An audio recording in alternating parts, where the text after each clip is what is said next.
Good morning, YouTube. Today I'll be showing you an interesting deck. I'm sure you're probably familiar here with the Hat deck, which mixes the Traptrix and artifact archetypes with the Hand series. This deck is kind of similar, except it takes out the hands in favor of more artifacts, hybridizing the rainbow steampunk weapons with the rather interestingly clad anthropomorphs of flora and a carnivorous flora and fauna. The deck naturally is a bit back row heavy as a result. So let's get started. We have the Traptrix half of the deck. The Traptrix monsters are basically young girls, those with very exotic pets, and it's designed to be legacy support for the Trap Hole cards. As such, they have an immunity to such cards, and ways to get them out when you need them. Of this particular suite, we have one defense, one Atrax, a playset of Marmello, a playset of Diania, one Genelicia, two Basiculo, and a playset of Mantis. Yes.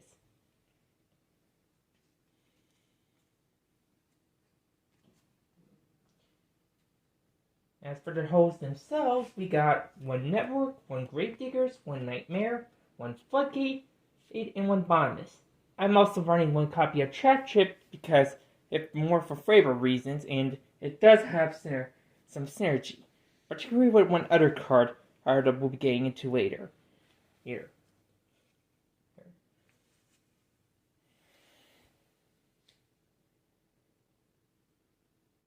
The artifacts as are next. These particular weapons and serve to punish the opponent for trying and failing to guess correctly which trap cards are trap holes, because they have the ability to set themselves to the spell and trap zone and summon themselves when destroyed, and with a benefit a database when doing so. Our first card, for example, Scythe, has the potentially devastating effect of preventing your opponent from special summoning from the extra deck at that turn. Our other cards include Rabberus, Achilles Shield, two Badra, two Morotech, one Lancia, one Theonaught, one Aegis, one Caduceus, one Beagotac, two Chakram, and one Mignolir. Here. The general gist of these cards is to set them along with your trap holes, hope your opponent in spell and trap removal hits them instead of your holes, and summon them and make a rank 5 on the same turn. The cards are not exactly that powerful on their own, but they had some synergy with the Traptrix archetype to the point where, along with the hand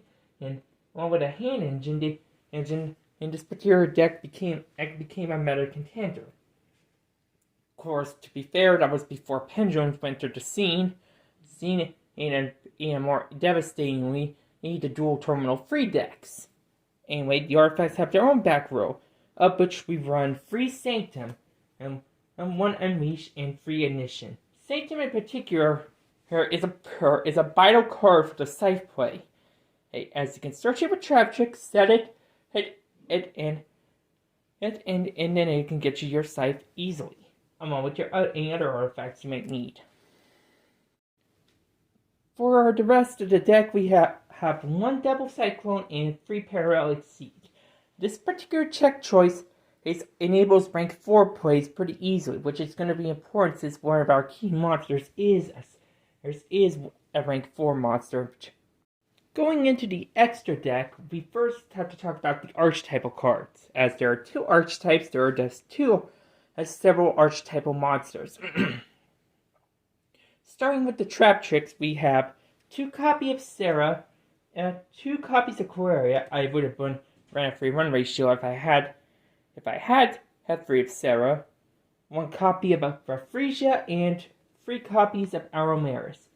Now, Sarah is notable for being a valuable elf starter by searching your monsters and your trap holes, ensuring you have at least 1 of each. Raffresia, meanwhile, allows you to activate the trap holes by sending it from your deck into your grave to copy your effects, and thus with Gravediggers helps to shut down hand traps. As for the artifact side of things, we have Dagda and Durano. Dagda is another way to get to Scythe, and Durano is more of a tech pick, at least in any other context. But it allows you to change any of your opponent's effects to simply pop a card, which in this case would likely be an artifact, and if you've played your cards right.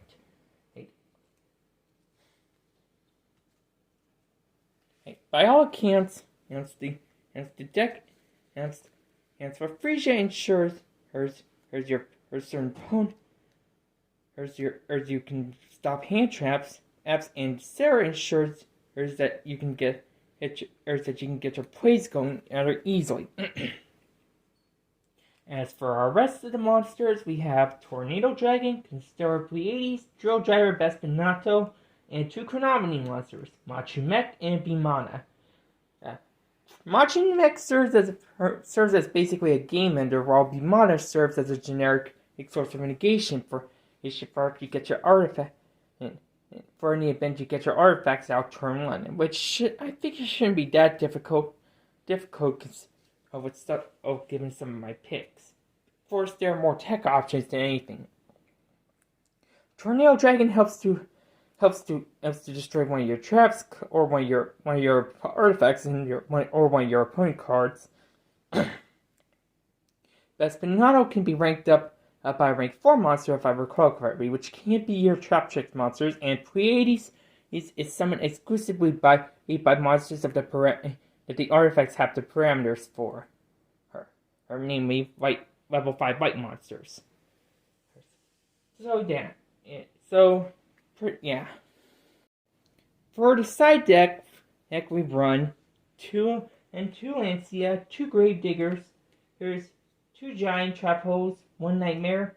Here, 1 Breakoff Trap Hole, another Breakoff Trap Hole, 1 Never Trap Hole, 2 Stubble Cyclone, and 1 copy of Unleashed. Lancia in particular is notable as a flashable card for being a hand trap that's basically Imperial Iron Wall, meaning your opponent cannot finish, but only for that particular turn.